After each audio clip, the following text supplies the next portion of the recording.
intermediary aktor. Intermediary aktor ini kan adalah suatu penghubung lah dalam sukseskan pemilu. HMI tidak pernah mengatasnamakan atau mendukung dalam satu kandidat atau pileg ataupun apapun itu sifatnya, karena itu dilarang secara konstitusi himpunan. Akan tetapi lebih PPS, PPK, PPN ini kan sistem-sistem ini yang sudah hari ini terbangun sebagai dalam sukseskan pemilu. Nah, apabila nanti ada kejanggalan-kejanggalannya, ya itu pasti terjadi, karena yang namanya KPU dan Bawaslu ini sendiri kan pelaksana teknisnya memang beratnya. Dalam merebut suatu kekuasaan untuk momentum 2024, suara pemuda lah yang penentu. Aduh. Jadi hal sewajarnya sudah bermunculan para caleg-caleg yang milenial yang kita sebut yang dengan membawa jiwa kepemudaannya. Ini kan gimmick-gimmick politik yang selalu dibawa. Akan tapi kan persoalannya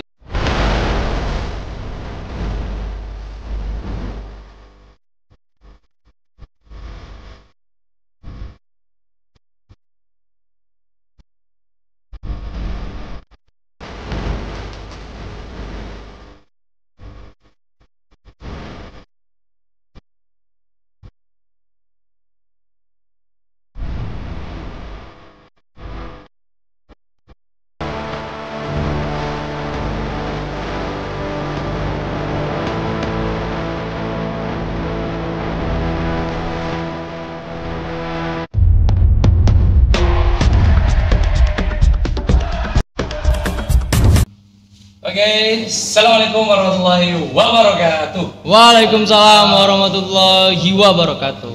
Di mana ada pemuda berkumpul, disitulah suara digaungkan. Wah.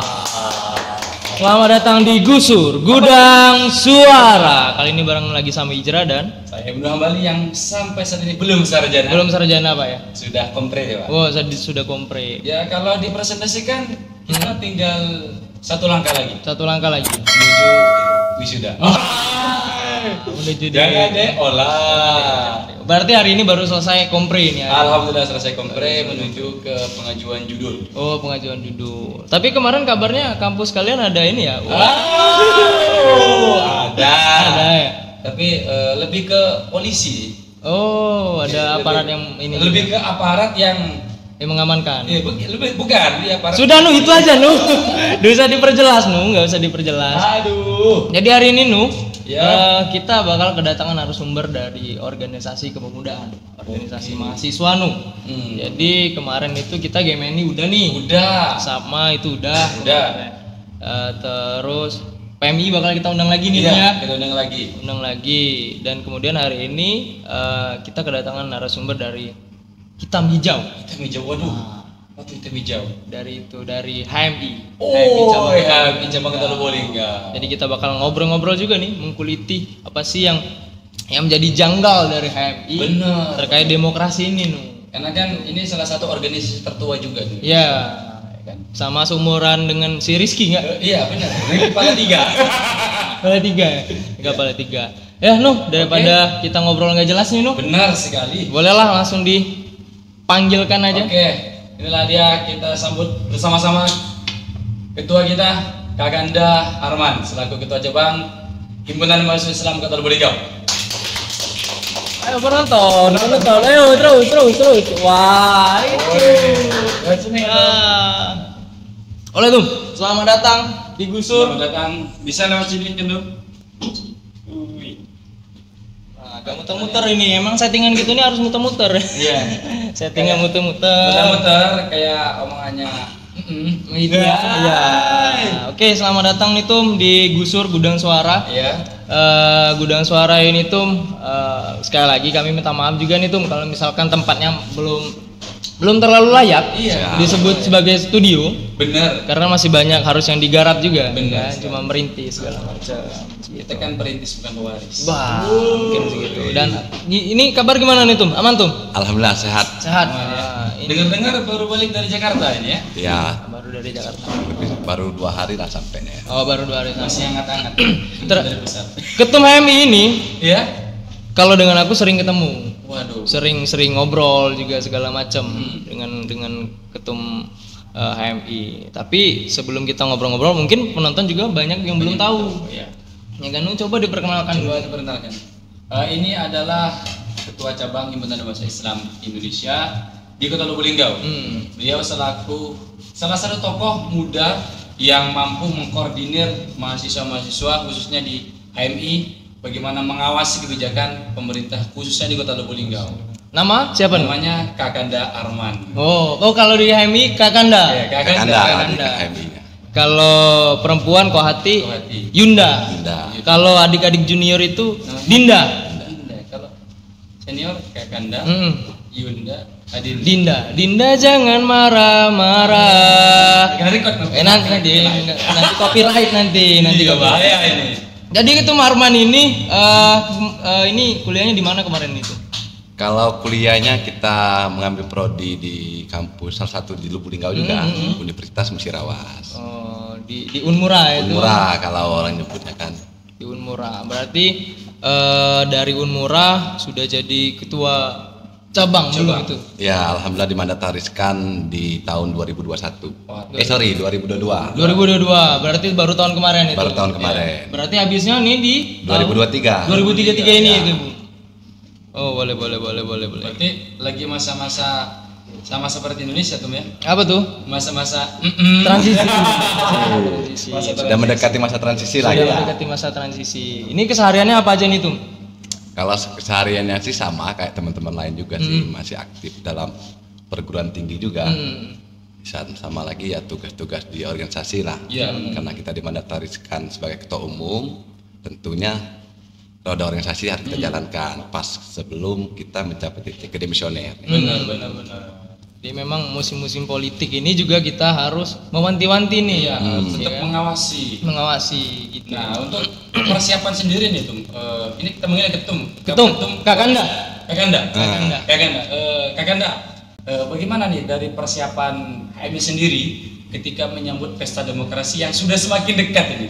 Roda makin berputar makin besar. Itu gimana persiapan dari HMI kan? Jadi kalau kita di HMI itu sendiri, kita ini kan bagian dari mahasiswa ya. Karena di HMI ini kan Himpunan Mahasiswa Islam. Kalau luar dari HMI kita sebut namanya KAHMI. Kop Alumni Mahasiswa Islam. Nah, ini kita berbicara tentang HMI. Kalau untuk disposisi HMI ini sendirilah menyikapi pemilu serentak 2024 yang pada prinsipnya ini kan sejarah pertama ya. Sejarah pertama yang belahan dunia manapun ini baru yang ada di Indonesia. Di 2024 kita harus dihantarkan dengan pemilu serentak. Pileg, Pilpres hingga ke pilkada. Nah, kembali ke azas HMI itu sendirilah. Pertama, ini kan perintah dari konstitusi himpunan, yaitu HMI tetap dalam posisi independensinya. Nah, akan tetapi di mana kontribusi HMI untuk dalam mensukseskan kontestasi pemilu 2024 ini pun harus dipertanyakan juga, karena teman-teman HMI ini juga bagian dari civil society juga dong, dari masyarakat madani. Kita bukan dari masyarakat militer yang hak politiknya dicabut. HMI nggak gitu. Iya, benar. Nah, kesiapan HMI sendiri kita sebut sebagai yang kita kenal namanya intermediary actor. Intermediary actor ini kan adalah suatu penghubung lah dalam mensukseskan pemilu. HMI tidak pernah mengatasnamakan atau mendukung dalam satu kandidat atau pileg ataupun apapun itu sifatnya, karena itu dilarang secara konstitusi himpunan. Akan tetapi lebih dari itu, HMI harus bisa ikut dalam partisipasi politik 2024. Karena dalam konsensus kita juga bangsa ini kan menganut dengan bangsa yang demokrasi. Dengan sistem one man one vote, satu masyarakat satu suara. Kita dikasih hak untuk memilih dan dipilih. Nah, proses ini yang harus kita jaga sama-sama. Harapannya posisi himpunan mahasiswa Islam bisa memberikan satu edukasi terhadap HMI itu sendiri. Nah, kembali ke sana juga kami juga ada peran juga di situ dari tataran KAHMI-nya. Otomatis para alumni HMI yang hari ini sudah tidak lagi berstatus sebagai kader, ini juga yang ikut serta dalam pencalekan. Banyak HMI, alumni HMI yang memang ikut dalam kontestasi politik 2024. Tapi itu izin itu. Itu alumni itu masih termasuk ke dalam kader atau memang alumni ya basisnya alumni kami gitu, atau disebutnya kader atau masih tetap kader atau ini alumni gitu? Enggak lagi. Pasca dia sudah selesai ber-HMI, statusnya bukan kader HMI lagi. Jadi yang disebut status kader HMI ini mereka yang masih aktif dalam struktural organisasi atau masih aktif sebagai mahasiswa di internal kampus. Artinya ketika dia sudah ber-HMI sebagai statusnya alumni, tidak ada lagi garis instruksi antara kami dan HMI, itu tidak boleh memberikan perintah itu. Misal nih, Dinda, ini ya kita tolong bantukan itu enggak. Tetapi ini secara etik kita sendiri nih. Karena yang aku sebut di awal tadi, karena kita bagian dari masyarakat madani juga yang diberi hak untuk memilih dan dipilih. Kira-kira seperti itu. Oke, nah ini tadi ada statement dari ketum tadi dari Kapenda, bosnya one people one vote, jadi satu orang satu suara. Nah, terkait itu ada yang menjanggal gak sih dari panitia pusat ataupun dari daerah, maksudnya daerah nih ya, terkait kepanitiaan pemilu ini seperti KPU dan Bawaslu? Apakah ada yang menjanggal menurut perspektif dari Kakanda sendiri selaku Ketua Cabang HMI? Jadi kalau kita masuk dalam konteks instansi negaranya ya, karena pelaksana teknisnya ini kan ada di Komisi Pemilihan Umum yang kita kenal KPU. Tapi di sisi lain dari segi teknis pengawasan itu ada Bawaslu. Nah, kalau kita lihat hari ini, persiapan hari ini untuk menyambut 2024 KPU dan Bawaslu ya mungkin hampir sama ya, hampir sama karena ini kan sudah masuk dalam tahapan-tahapan ya. Tanggal 25 November pun sudah penetapan DCT. Bulan Oktober ini sudah pemasukan berkas capres cawapres. Nah, pertanyaan apakah ada penjanggalan dari segi KPU dan Bawaslu? Ya, kalau dari proses mekanisme baik PKPU-nya, Bawaslu-nya maupun undang-undang pemilunya, ya ini menjadi alat pertama sebagai referensi kita sebagai jalurnya mekanisme pemilu serentak itu sendiri. Nah, apabila undang-undang ini sendiri yang tidak diikuti ya ini disebut penjanggalan. Nah, hari ini kan sudah kita lihat hampir sama-sama, bukan berarti saya dalam konteks membela ya, bukan itu. Artinya maksudnya kayak gini, kita berbicara secara objektif, secara objektif, baik dari proses sosialisasi, dari proses pemberian para rekan-rekan kayak partisipasi masyarakat, contohnya dari KPPS, PPK, PPS. Nah, ini kan sistem-sistem ini yang sudah hari ini terbangun sebagai dalam sukseskan pemilu.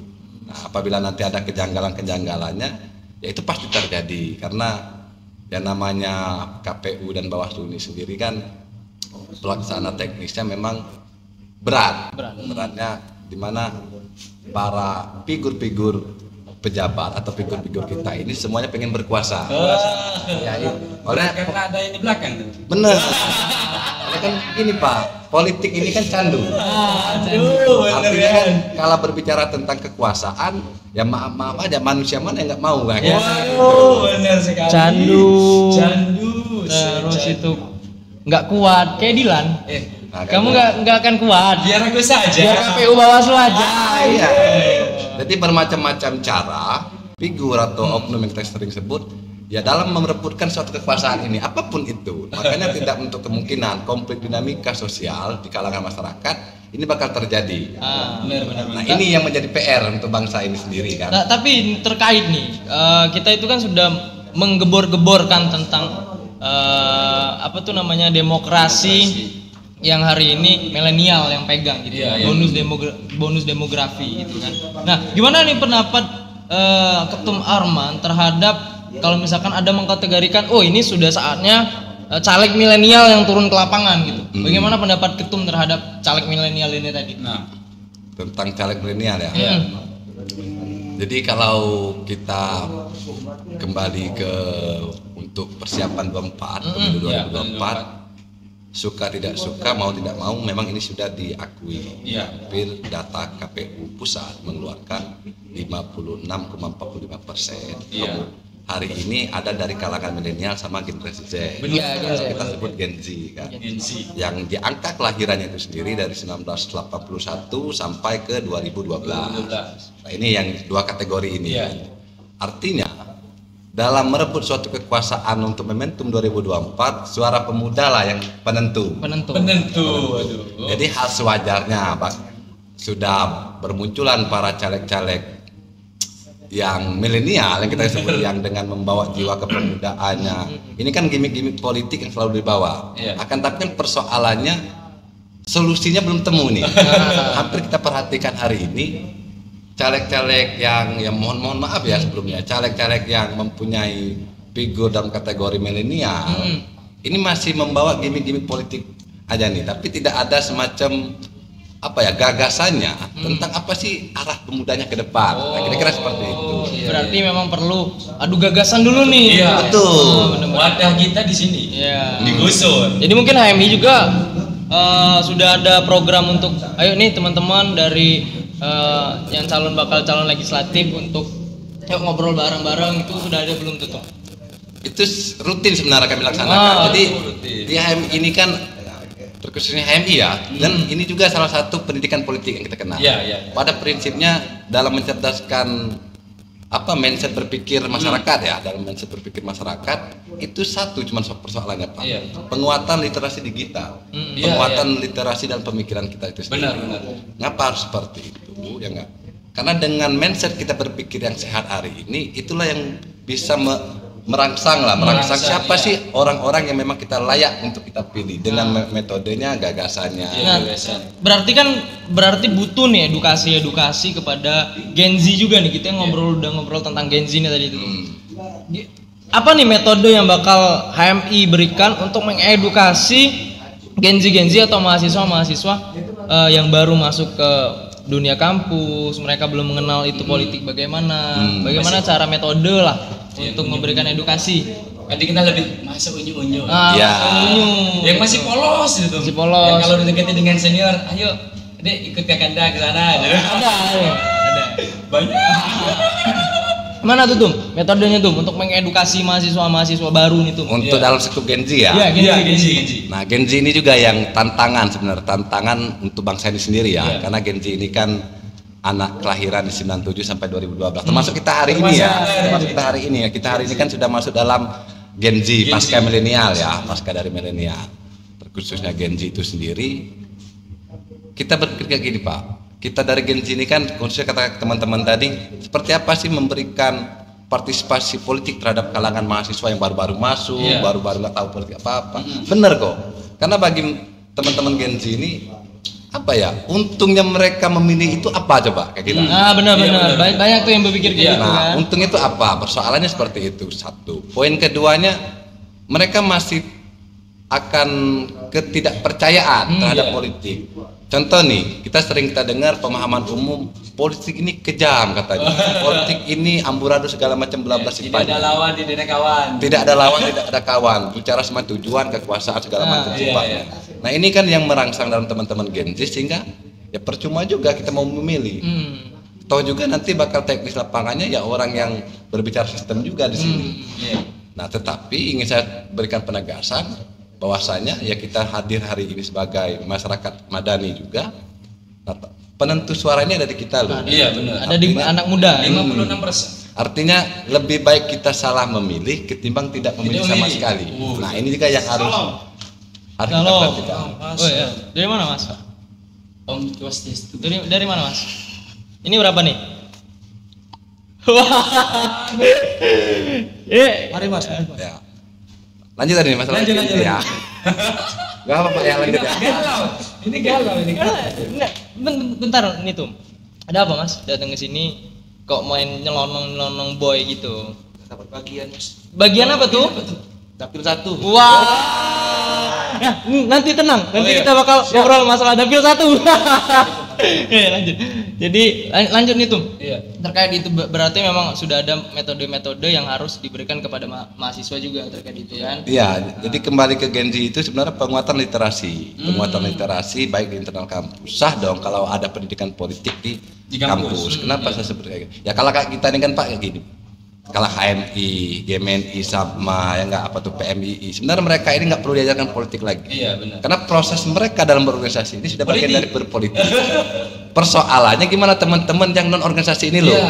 Yang katanya tadi dia baru tamat SMA, baru masuk kampus, masih main dengan gamenya. Hari ini kan tantangan teknologi ini kan menjadi proses yang sangat cukup berbahaya. Cukup sangat berbahaya dan juga mengkhawatirkan. Mengkhawatirkan, kira-kira seperti itu. Nah, karena tantangan game teknologi HP yang kita gunakan hari ini, ya ini juga menjadi keapatisan teman-teman Gen Z ini. Nah, kira-kira seperti itu. Nah, kayak mana lagi teman-teman HMI terkhususnya memberikan edukasi ini. Dengan salah satu yang harus kita kuatkan adalah literasi penguatannya, literasi digitalnya, dengan metode topik pembicaraan, diskusi bareng-bareng, tukar pikir satu sama lain. Bukan maksud untuk menggurui ya, bukan maksud untuk cuman sharing-sharing aja nih. Masuk dengan judul skripsi saya soalnya, Pak. Apa tuh? Judul skripsi saya nanti alhamdulillah sudah dapat respon baik gitu kan. Tentang ini peranan pengurus organisasi. Revisi. Ini peranan kepemimpinan organisasi Cipayung Plus terhadap alumni pesantren dalam kepemimpinan organisasi kemudaan di era digital. Karena digital ini rekomendasi digital itu dari dosen soalnya memang kata dosen tadi, ini digital ini sangat berpengaruh seperti itu. Jadi itu. Bentar nih, kayaknya kalau belum ngerokok kayaknya nggak bisa ngomong ya. Boleh, ngerokok dulu lah kalau. Boleh tuh. Iya, siap. Kalau ini Itu misi. kan kalau ini dibungkam. Wah. Presitum, perkenalkan dulu tuh Mas Bapak. Jadi di sini kan kita ngadain survei nih. Survei ini di masyarakat sekitar, alhamdulillah terwakilkan sebagai pesanan masyarakat. Banyak nih masyarakat nih yang pengen nanya tapi nggak ada tempat, nggak ada waktu dan nggak tahu nih nanya sama siapa ya kan. Daripada hoax, daripada nyimpang menyimpang. Kan kalau uang dititipin berkurang. Kalau omongan tuh biasanya nambah-nambah. Jadi lebih baik ke narasumbernya langsung. Jadi langsung ke ketua umumnya kan. Jadi itu lagi masa-masa hangat politik pemilu 2024 ini tuh. Yang kayak kemarin kan ada OKP yang deklarasi untuk deklarasi untuk eksekutif. Ada ya Han? Ada tuh. Jadi kira-kira HMI dan yang biru-biru sama atau berseberangan gitu? Itu kan kata orang tuh, bersama sahabat yakin usaha sampai. Gitu ya. Jadi mungkin udah HMI udah mendeklarasikan juga atau belum? Benar.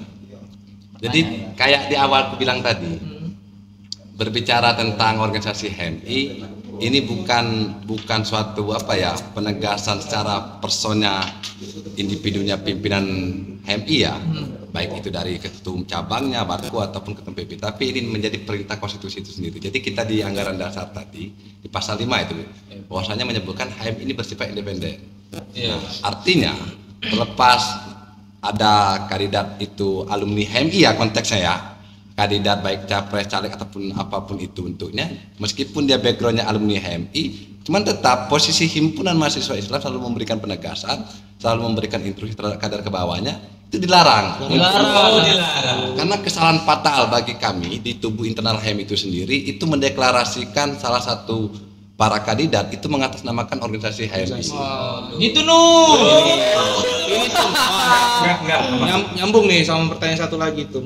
Kan kebanyakan teman-teman di organisasi itu kan rapat sama panitia, rapat sama anggota sampai jam 2 jam 3 malam. Tapi hasilnya tetap ikut kata kanda. Jadi ada nggak tuh intervensi dari ayo dong, pilih kami dong. Intervensi senior. Intervensi. Wah. Jadi tanggung ya. Intervensi dari pasangan Cak Nun. Cak Imin Oh. dong. Pasangan dari Cak Imin. Sampai hari ini pun nggak ada. Kalau bicara intervensi ya. Maka yang aku bilang tadi, kita ada HMI, ada KAHMI, tapi ini tidak ada instruksi yang mengharuskan HMI harus seperti ini, HMI harus ini enggak. Nah itu kembali secara person kita tadi. Ya kalau kita HMI independen, seperti HMI nggak milih, enggak. HMI juga memilih. Aku juga sebagai dari masyarakat sipil, ya milih juga. Karena aku bilang tadi, kita bukan dari kelahiran dari orang kalangan masyarakat militer yang hak politik dicabut. Nah, tetapi bagaimana caranya? Ya enggak. Secara nama organisasi HMI, ini tidak ada pernyataan sikap atau deklarasi. Tapi secara person kader HMI dia pasti memilih, tapi memilihnya ini sesuai keinginan sendiri. Ketika dia pengennya di A, silakan di A. Yang teman satunya pengen ke B, silakan ke B. Nah di sini nih, apa tuh yang saya anggap ada suatu kemewahan terhadap HMI itu sendiri ya, menurut saya pribadi nih. Bahwasanya kami diajarkan kemerdekaan, silakan teman-teman pilih yang mana kira-kira itu secara objektifnya. Jadi HMI juga kan himpunan mahasiswa. Mahasiswa ini sebagai agen of change, agen of control. Gitu. Nah, ada pertanyaan satu lagi yang kayak masyarakat nih pengen tahu nih pandangan dari HMI sendiri tentang OKP yang memihak salah satu partai, salah satu paslon. Sedangkan yang kita tahu mahasiswa ini kan yang dikatain tadi Mas Indra, agen of change, agen of control, tetapi tergabung menjadi event organizer untuk mensukseskan salah satu paslon. Pandangannya tuh apa? Menjijikan atau apa gitu. Ya, kalau berbicara misalkan ada UKP mendeklarasikan salah satu paslon, pertanyaan apa salah atau enggak, ini dalam sudut pandangku ya, dalam sudut pandangku. Sebenarnya kan kalau kita berbicara kebenaran, ya kita sifatnya nisbi ya, sementara berarti mereka pun punya kebenaran tersendiri. Yang menyikapi itu ya hal wajar mungkin ya, hal wajar karena yang mereka dukung barangkali alumninya sendiri dan memang betul-betul yang berkontribusi untuk UKP tersebut ya sah-sah aja. Cuman apa sebagai bagian dari mahasiswa di sini juga yang sedikit ambigu bias dengan status mahasiswa tadi. Karena di depan kita berbicara, kita ini sebagai agen of change katanya. Kita berbicara tentang selalu kontrol sosialnya. Kita dengan pemerintah tidak bisa maksudnya itu tidak bisa terlalu mendekatkan diri. Jadi bahasa itu jauh tidak berjarak, dekat pun tak bersentuh. Perlu diundang spesial. Ada lagi Pak? Ini satu lagi pertanyaan terakhir mungkin. Rokok masih ada ya, rokok? Masih gacor. Masih gacor. Lanjut. Dan kemarin kan pernah disinggung sama Mas Isli kan, Ketum GMNI Lubuk Linggau, cabang Lubuk Linggau. Aku nih boleh tuh. Aku ini nanya gini tuh, apakah GMNI kiblatnya PDIP? Nah sekarang pertanyaan untuk HMI ini, apakah kiblat HMI sendiri ke partai bulan-bulan? Ada lambang bulannya tuh. Datang bulan. Bukan. Ada nggak? Apa di PKS tuh kebanyakan kan teman-teman banyak. Oh ini PMI di PKB. Oh HMI masuk. HMI di PKS. GMNI di HMI itu ke Anies gitu. Gitu. Gitu maksudnya. Mau libet-libet. Libet susah. Enggak, HMI tetap enggak kemana-mana. Dia dalam partai tertentu enggak ada. Tapi kader-kader HMI kita pun berkecimpungan dalam partai-partai berbeda. Ada yang ada di Golkar, ada di PAN, ada di segala macam. Karena kembali di konsensus awal HMI berdiri tadi. Sebenarnya pada prinsipnya tadi konsensus yang independen itu ya yang dipegangnya per hari ini, yang menjadi fitrah kita untuk HMI, bahwasanya teman-teman HMI tidak boleh memihak atau berafiliasi ke partai manapun. Nah, perkara mereka cara person mereka ingin memilih seseorang itu hal kewajaran yang disebut tadi. Dia bagian dari masyarakat sipil juga memberikan hak untuk memilih. Tapi dia nggak ada berafiliasi ke manapun. Sebenarnya kau itu kan bertanya untuk HMI ini jawab iya kan? Tapi nggak ketemuan. Netizennya nyari kesalahan. Netizen ini selalu mencari kesalahan sama masyarakat. Nggak, biar itu thumbnail dipotong. Biar masuk TikTok. Biar FYP itu. Nah, mungkin pesan masyarakat sudah dijelas lah tuh. Sudah jelas. Jadi semakin tergambar lah. Oh, berarti asumsi ini salah, asumsi ini salah. Kedepannya mungkin kawan-kawan masyarakat pengen diskusi atau nanya bareng ke HMI boleh di mana nih tuh? Ya pasti boleh. Oleh kita kan terbuka dong. Apa teman-teman HMI juga kan tidak ada menutup diri ya. Karena HMI ini juga bukan hanya tugasnya sebagai statusnya sebagai mahasiswa, cuman kan mempunyai hak juga untuk sebagai kontrol sosialnya di masyarakat. Gitu.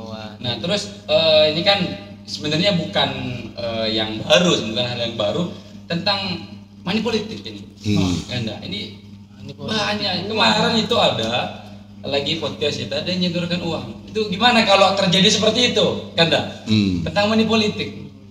Nah ini juga nih yang memang money politik ini apa ya kalau kita nyebutnya memang sudah bisa dikatakan hampir mendarah daging ya, hampir mendarah daging di kalangan masyarakat. Selalu ada secara perspektif umumnya, kalau nggak ada modal sekian kita nggak bisa duduk, nggak bisa bayar per orang, kita nggak akan dipilih. Cuman ingin saya tegaskan juga, artinya memang inilah perjalanan demokrasi bangsa ini kan. Artinya perlu pemahaman yang memang benar-benar sifatnya mencerdaskan masyarakat. Tapi saya selalu meyakini dari perjalanan demokrasi hari ini, namanya money politik ini akan berhenti dengan sendirinya. Karena masyarakat juga udah banyak cerdas, Pak. Jadi masyarakat hari ini juga saya meyakini betul, meskipun mereka diberi uang ya enggak, tapi terkadang kala ada juga masyarakat yang menolak itu. Nah, ini perjalanan masuk kita di perjalanan berdemokrasi kita hari ini. Kalau semuanya harus kita hilangkan, nggak ada lagi money politik, nggak bisa juga secepat itu, karena ada prosesnya dalam segala perjalanan itu sendiri. Kira-kira kayak gitu kan. Oke, itu kan dari perspektif Kak Kendra kan. Nah, untuk hal seperti itu kan kita perlu yang namanya dari yang berkaitan langsung. Contoh misalnya dari caleg ini kira-kira dari HMI sendiri, apakah ada, ayo nih kita undang dari para caleg, kita diskusi bareng tentang money politik, itu gimana tuh? Mengupas caleg gini kan, terkait baik dia tentang gagasannya, terus visi misi dan sebagainya, itu ada ruang terbuka ada untuk para caleg-caleg ini? Atau datang ke sekret, datang ngobrol itu gimana? Pasti terbuka, karena kita sering buat agenda-agenda semacam diskusi tentangnya politik, karena berbicara politik ini Pak masih menjadi primadonanya di kalangan masyarakat. Kenapa politik ini bisa menjadi primadona? Karena dia kerja taktis. Kita bedakan ya dengan ASN ya sifatnya ya. ASN ini kan butuh waktu berpuluh-puluh tahun tuh. Untuk apa tuh? Penganggaran secara pribadi Tapi kalau dia kerja politik beda, Pak. Maka ini masih menjadi primadona. Maka aku sebut di awal tadi, politik ini candu. Orang yang masih satu pengen 2 kali, yang 2 kali pengen ketiga pun pengen keempat. Nah, tetapi persoalannya gimana dalam perkara money politik? Ya mohon maaf aja nih, belum mereka itu menyodorkan dengan teman-teman masyarakat, ya mereka di partai itu sudah masuk dalam sumbangsi, Pak. Ini juga nih yang menjadi artinya duduknya mereka di kursi DPR ataupun bupati, wali kota ataupun setingkatnya lagi. Ya ini memang perlu mengeluarkan segi dari finansial ya. Kalau saya menyebutnya sih uang kopi ya, memanusiakan manusia lah, karena perjalanan kita ini juga dalam merebut suatu kursi kekuasaan juga memang perlu, namanya finansial memang harus cukup. Tapi jangan menjadi faktor pertama yang katanya tadi, gagasan juga perlu. Nah, contoh nih hari ini para anggota dewan kita di hari ini untuk di MLM. Sejauh mana sih perda sudah dikeluarkan? Nah, ini nih. Jangan sampai jadi lu punya uang, lu punya kuasa. Nah, jadi terobosan ini yang harus kita pertanyakan juga, transformasi ini. Maksudnya kayak gini. Perda kita ini sudah berapa yang dikeluarkan para anggota dewan yang kita pilih 2019 kemarin? Apakah nyampe 10? Kurasa enggak, Pak? 5 aja mungkin. Nah, ini nih yang harus kita pertanyakan. Jadi jangan semata-mata duduknya di sana ya hanya karena semata-mata berbicara tentang mengembalikan modal di awal kemarin segala macam. Cuman ada semacam kontribusinya juga, karena mereka itu disumpah atas Garuda loh. Disumpah atas nama Tuhannya sendiri loh. Artinya beban moral dia sebagai mewakili suara rakyat ya harus dibayar juga. Perlu dibayar. Ya masyarakat ini kan nggak penting dia, misalkan kita duduk jadi anggota dewan, masyarakat ini nggak penting lagi, mau minta uang itu nggak mungkin. Harapan masyarakat ini ruang lapangan pekerjaan mereka buka, ya nggak, udah itu baik secara pangan kita dicukupkan. Nah ini aja nih permintaan teman-teman masyarakat kita, termasuk saya pribadi, akses pendidikannya, akses kesehatannya, kan ini yang kita ini, sehingga ini kan bisa terlaksana melalui program-programnya, undang-undang secara politiknya ada di DPR. Baik misalkan di Lubuk Linggau sekolah gratis SD, SMP, SMA, ini kan dari produk politik, Pak, yang dilahirkan dari DPR. Nah pertanyaannya sejauh mana produk politik ini yang siap nggak dikeluarkan? Hari ini kan jangan salah kita SMA bayar toh. Kau SPP ya? Ada ya SPP kan SMA kan? Ada ya? Ada ya kayaknya ada ya.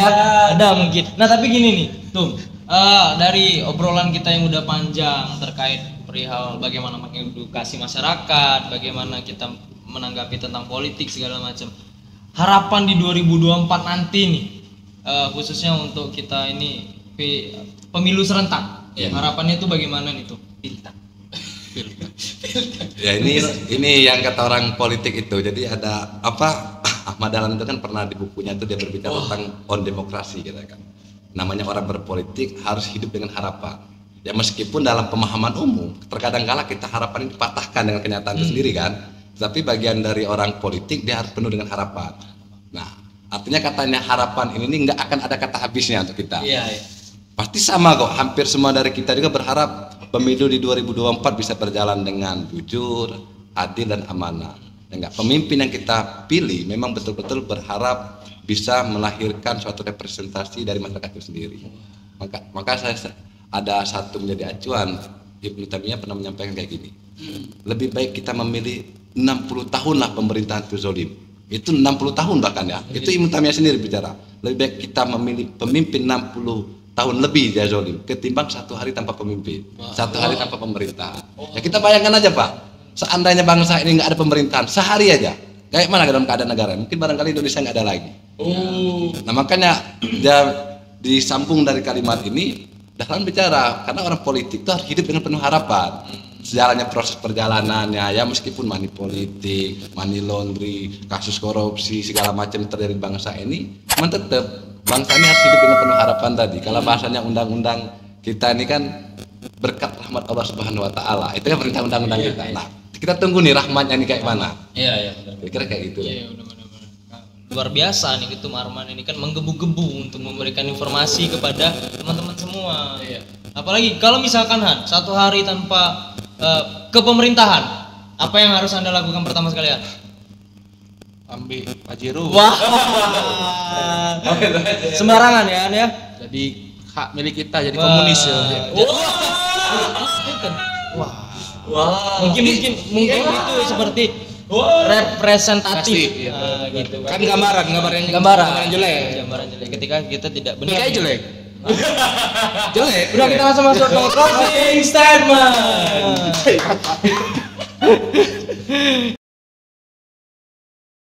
Terima kasih. Closing statement dari saya, semakin rendah kesadaran politik rakyat, semakin mudah mereka dimanipulasi oleh orang yang tidak ingin kehilangan kekuasaan. Soalnya boleh Mas Ibnu? Kalau dari saya untuk merubah suatu kehidupan maka di situ butuh perjuangan. Nah, luar biasa. Dan closing statement dari aku, teruslah belajar bagaimana kamu apa ya? Ini agak ngeblank nih kalau udah malam nih Mas Ibnu. Iya. Ya, jadi closing statement dari aku ya pinter-pinterlah dalam memilih lah, itu aja lah. Iya, siap. Nanti boleh di-cut lah nanti gimana itu editor. Boleh itu Arman? Yakuza. Wah, Yakuza. Closing statementnya untuk pemilu ya. Nah, Iya, iya. Apa ya kalau dia sedikit sih pada prinsipnya kan hidup kita kan dengan keyakinan. Iya. Artinya apa yang kita pilih itulah yang kita yakini. Benar. Karena ada Albert Einstein pun menyebutkan kayak gini, bahwasanya kebebasan itu dilahirkan dari secara fitrah kita sebagai manusia. Artinya tidak ada paksaan, tidak ada intimidasi sana, maka pilihlah yang kita secara hati nurani itu sendiri. Harapannya apa kita pilih untuk memimpin kita ke depan, semoga itulah yang menjalankan amanah-amanah dari konstitusi negara itu sendiri. Amin, amin. itu luar biasa. Kasih tepuk tangan dulu untuk malam ini. Boleh.